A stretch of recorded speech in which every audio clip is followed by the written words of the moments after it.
How do you know when you should stop seeing a chiropractor? Let's say you're having back pain and you're seeing a chiropractor and you're not getting any resolution of the pain.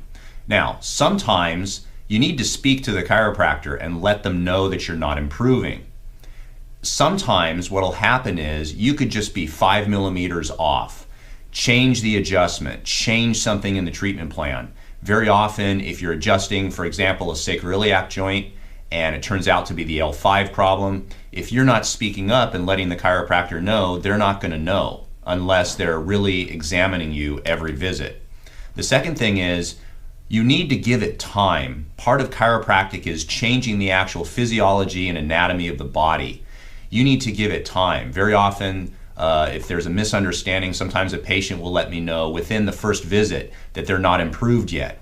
That's ridiculous. That would be like going to the gym and telling your personal trainer that after one or two workouts you haven't lost all your weight yet.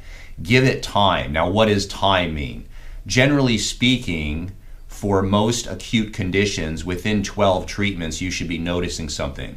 With chronic conditions, meaning pain or discomfort you've had for many, many years, you need to give it somewhere in the neighborhood of 12 to 20 times to see if these physiological changes and chemical changes in the body can have an effect. The other thing that you should be aware of is if you're having any symptoms, and this pertains to back pain, if you're having any symptoms where you're losing control of the bowels, the front or the back, number one or number two, if you're having severe pain that continuously gets worse, then what you need to do is you need to tell the chiropractor, very often that's a good indication that you need an x-ray and an MRI.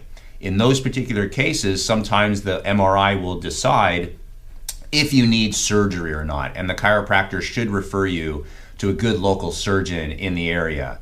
But those types of back problems are actually rare. They do exist, but you just need to be aware that if you're starting to lose bowel or bladder control, or you're starting to get what's called lack of feeling or anesthesia or paresthesias in the groin area, those are things that signify that you probably should be getting an MRI.